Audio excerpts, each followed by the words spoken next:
పెళ్ళిళ్ళకి కానీ ఏదైనా ఫంక్షన్స్ కానీ త్వరగా పెట్టుకోవడానికి బెల్లం పాకం చూడండి. కావాల్సిన పద్ధతి చూడండి.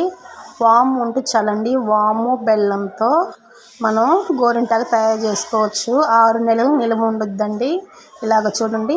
100 గ్రాములు వాము తీసుకున్నాను, 100 గ్రాములు బెల్లం తీసుకున్నాను. ఏదన్నా వేస్ట్ తెప్పాలు ఏదైనా పాత దబ్బరాలు తీసుకోవాలండి, కొత్తవి పనికిరావు. మళ్ళీ ఇట్లాంటి వాటికి యూజ్ చేసుకోవడానికి ఇలా ఫ్రీగా ఉన్న కడాయి పెట్టుకొని దీంట్లో వాము వేసుకున్నాను. 100 గ్రాములు వాము వేసుకొని ఇట్లా చిన్న గిన్నె ఎలుడుపు ఉన్న గిన్నె తీసుకొని దాంట్లో పెట్టుకోవాలి. వాము దగ్గర పెట్టుకొని చుట్టూరు బెల్లం అంతా వేసుకోవాలండి. ముక్కలుగా కట్ చేసుకున్న బెల్లాన్ని చుట్టూరు కడాయిలో ఇట్లా వేసుకోవాలి, పరుచుకోవాలి. ఇట్లా వేసుకొని చూసుకుంటా పెట్టుకోవాలి. ఇలా వేసినప్పుడు ఫ్రీగా ఉన్న కడాయి దానిపైన పెట్టుకొని దాంట్లో చెంబుడు వాటర్ పోసుకోవాలి. ఈ వాటర్ పోసుకోవడం వల్ల ఈ ఆవిరికి ఇక్కడ కింద పాకం లిక్విడ్ లాగా తయారయ్యిద్ది. బెల్లము గోరింటాకండి. ఇట్లా 6 నెలల పాటు నిలువ ఉండిద్ది. మీరు కూడా తప్పకుండా ట్రై చేయండి. ఒక 5 నిమిషాలు అయితే అది పాకం రెడీ అయిపోయిద్ది. చూడండి చూడండి. నీళ్ళు కూడా ఆవిరి బాగా పట్టినాయి. ఇలా ఆవిరి పట్టిన కాంచి స్టవ్ ఆఫ్ వేసుకొని చిన్నగా తీసుకోవాలి. చూడండి పొగలు గమ్ముకు వస్తున్నాయి. బాగా వచ్చింది. పాకం మాత్రం పర్ఫెక్ట్గా వచ్చిందండి. చూడండి గిన్నె కప్పు అయ్యింది. ఈ పాకాన్ని మనం ఎప్పుడైనా వేసి పెట్టుకోవాలంటే ఒక గాజు సీసాలో కానీ ప్లాస్టిక్ డబ్బాలో కానీ పోసుకొని పెట్టుకుంటే 6 నెలల పాటు నిల్వ ఉండిద్ది.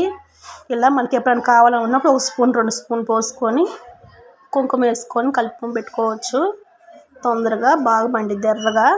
అలాగే మా వీడియో ఎక్కడ స్కిప్ చేయమాకండి, ఫుల్ వీడియో చూడండి. కుంకుమ వేసుకొని మనకు సరిపడా అంత కుంకుమ వేసుకొని కొద్ది తిక్కుగా కలుపుకోవాలి. ఇలా కలుపుకుంటూ ఉండాలి. మా వీడియో ఎక్కడ స్కిప్ చేయకుండా అక్షయ 446 బ్లాగ్స్ చేరాలని నొక్కి సబ్స్క్రైబ్ చేసుకోండి. ప్లీజ్ లైక్ చేయండి, షేర్ చేయండి. ఇప్పుడు చూడండి ఇట్లా తిక్కుగా కలుపుకొని చేతికి సన్న డిజైన్లా వేసుకోవాలి. ఇలా డిజైన్ వేసుకోవడం వల్ల చూడండి ఎంత బాగా వస్తుందో. చక్కగా మనము దూది పుల్లలతో ఉన్న మంచి డిజైన్ లాగా నేనైతే చేతులతోనే పెట్టుకుంటున్నాను. ఇలా సన్న డిజైన్ లాగా పెట్టుకుంటున్నాను. మీరు కూడా ఏదైనా డిజైన్ లాగా పెన్తో గీసుకొని పెట్టుకోవచ్చు. నాకైతే అలవాటు ఉన్న పనే కాబట్టి చేతితోనే పెట్టుకుంటున్నానండి. ఇలా సన్న డిజైన్ లాగా పెట్టుకోవడమే బాగా అనిపించింది. చూస్తుంటే కలర్ఫుల్గా ఉంది కదండి. ఇది మనం జరుల్లాగా అనిపించి కొంచెం తిక్కు కలుపుకుంటే బాగుండేది. కలర్ఫుల్గా గోరింటాకన్నా మనం ఇది ఎక్కువ రోజులు వారం 10 రోజులు ఉండిద్దండి. గోరింటాకు పెట్టుకుంటే చేతులకి వారం 10 రోజులు అలాగే ఉండిద్ది. చూడండి ఇట్లా చేయిల చుట్టూరు పెట్టుకోవాలి. డిజైన్లు మనకి ఏ డిజైన్ కావాలంటే ఆ డిజైన్ వేసుకోవచ్చు. ఎలా ఉందో చూడండి. పండుతుంది. కడిగేసుకుంటున్నాను.